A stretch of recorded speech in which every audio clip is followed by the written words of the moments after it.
도로 위 화물 운송 차량은 존재만으로도 운전자들에게 불안감을 줍니다. 특히 위험물을 실은 차량은 폭발 사고로 이어져 달리는 화약고라고도 불리는데요. 하지만 위험물 적재 차량 사고는 매년 반복되고 있는 실정입니다. 최근 대한민국을 떠들썩하게 만든 위험물 운송 차량 사고들. 사고는 언제든 일어날 수 있다는 우려의 목소리가 나오고 있습니다. 화물차에서 기름통이 떨어지면서 폭발하는 바람에 불이 나서 3명이 숨지고 차량 10대가 모두 탔습니다. 5톤짜리 사고 화물차에 8톤 가까운 짐이 실려 있었다고 밝혔습니다. 불붙은 기름이 순식간에 도로를 뒤덮어 차에서 빠져나오는 것조차 어려웠기 때문입니다. 화염에 휩싸인 도로. 이날 이런 끔찍한 사고가 일어날 거라고 아무도 상상하지 못했습니다. 어머, 어떡해. 사고는 갑작스럽게 찾아들었는데요. 화물차 한 대가 빠른 속도로 차들을 덮치더니 폭발과 함께 이내 불길에 휩싸입니다.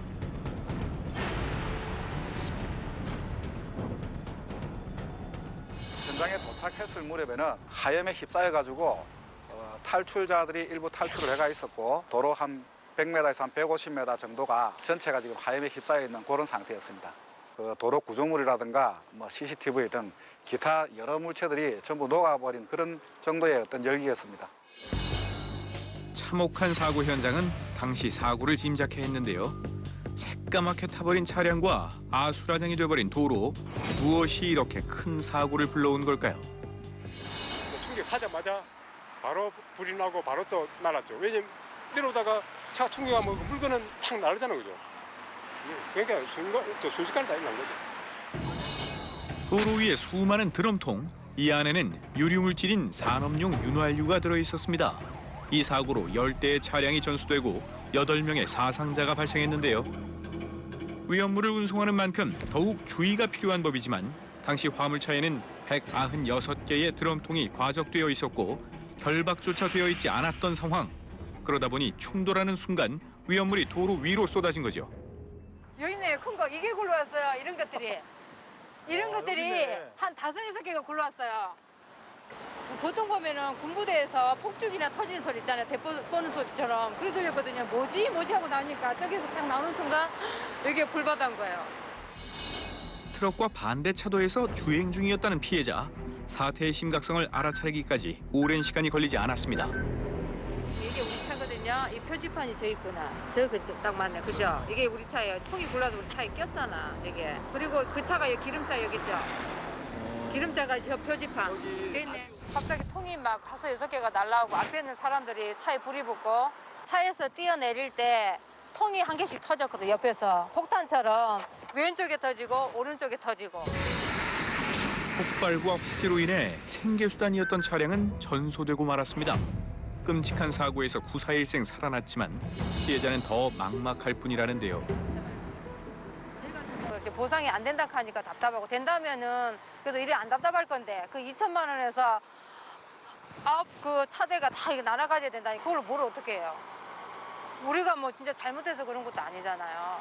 막상 살고 나니까 살아갈 길이 막막한 거예요. 나는. 이날 안타깝게 목숨을 잃은 희생자도 있습니다. 누군가는 사랑하는 가족을 떠나보낼 수밖에 없었는데요. 이제 애들 손자 놀러가지러 간다고 가다가 그랬습니다.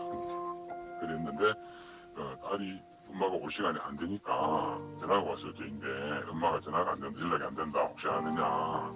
상감이 직감이 좀 이상해가지고 차를 가지고 그 사고 현장을 갔죠. 어딘지 이제 잘못 들어가니까 국가서 오가지고 수습하고 막 이더라고요. 그래서 모닝차를 타주니까 모닝차는 현상을 알 수가 없어요. 어느 차인지 뭐 사람 봐도 모르고 아무것도 몰라요. 고통을 받았다 생각하니까 아무 생각이 안 나고 울음밖에 안 나고 성공만 하게 되더라고요. 안전을 무시한 결과는 참담했습니다. 피해자와 가족들에게 평생의 상처로 남을 사고. 그런데 불과 2년 전 이번과 똑 닮은 사고가 있었습니다. 2015년 상주 터널 사고인데요. 속도를 주체하지 못한 트럭이 전복되면서 순식간에 폭발로 이어집니다. 그 3.5톤 차량에 적재된 신호가 정체되고 있는 차량을 발견하고 급정거로 인하여 그 전방 차량을 피하다가 터널 벽을 추돌하면서 신호가 추락한 그런 상황이었습니다. 그 철제 신호통에서 발생한 스파크가 발화되면서 폭발적인 화재로 번진 그런 상황이었습니다. 당시 20여 명이 중경상을 입고 11대의 차량이 피해를 입었습니다. 일어났다 하면 대형 사고로 번지는 위험물, 운송 규정은 어떻게 돼 있을까요? 현재의 기준으로서는 그 다량의 위험물은 탱크로리 등을 이용하여 운송하게끔 규정이 완비돼 있고 소량의 산업용 신호 같은 경우에는 그 페인트, 도색 작업 등의 다양도의 산업 용도로 사용이 되고 있기 때문에 소량 밀전된 위험물의 그 신호에 대해서는 특별한 규정, 운송 규정이라든가 이런 게 없는 상태로. 위험물 안전관리법에 따르면 위험물을 운반하는 탱크롤이나 트레일러의 경우 관할 소방서의 사전 허가를 받아야 합니다. 하지만 소량을 운반하는 경우에는 위험물 관리 대상에서 제외라는데요. 도로 한가운데서 연쇄 폭발이 일어났습니다. 트럭에 적재돼 있던 부탄가스가 터진 건데요.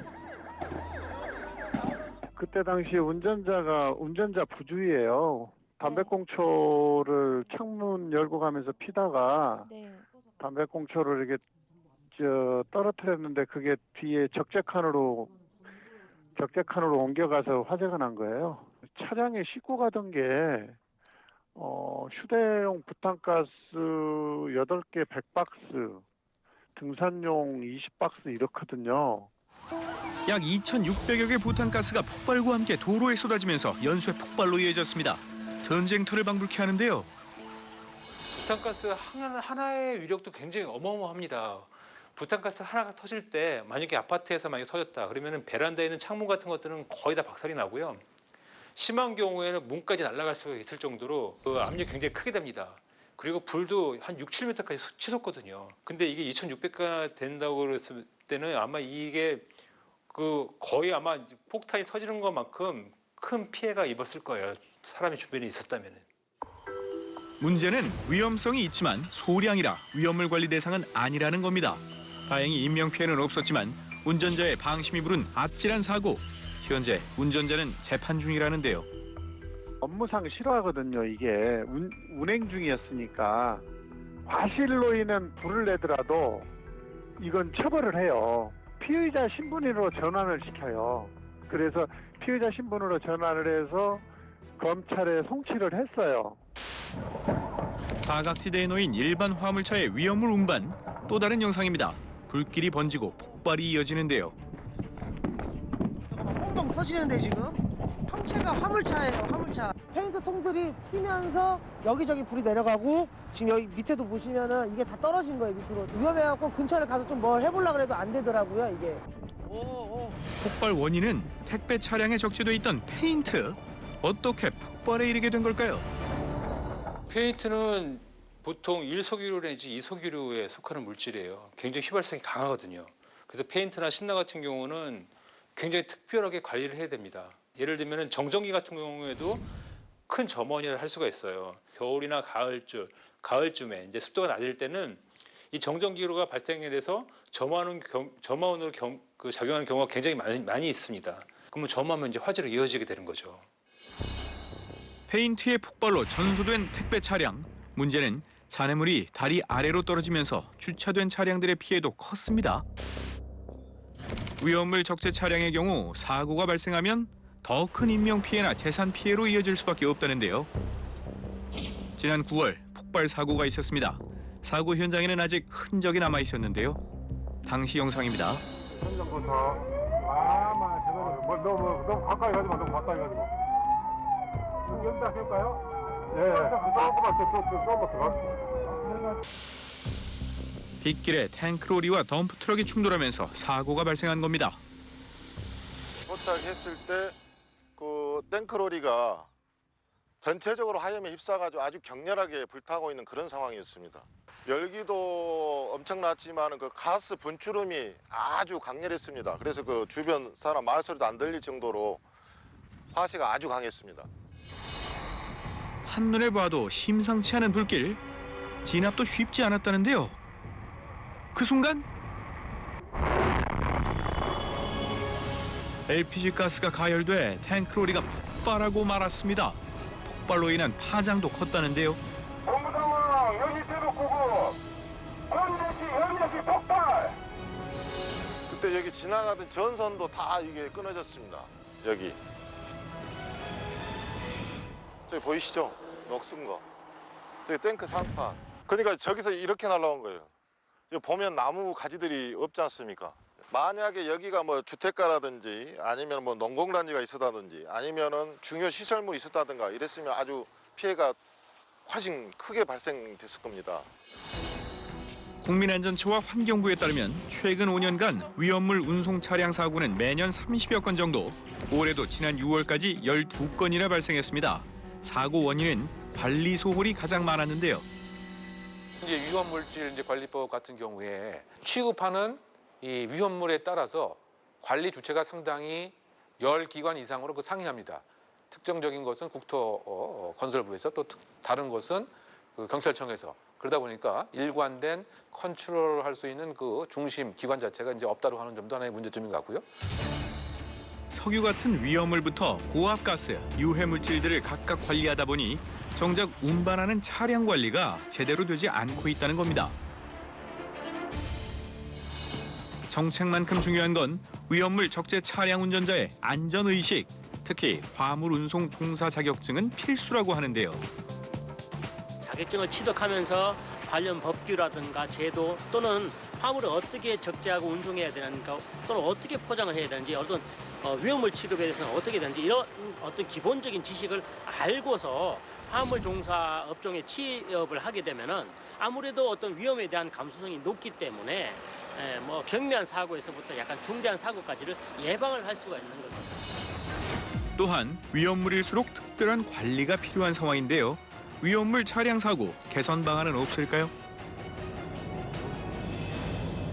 선진국 쪽에 이제 고속도로라든가 국도길 주행해 보게 되면은 적재 불량이라는 사고는 거의 없습니다.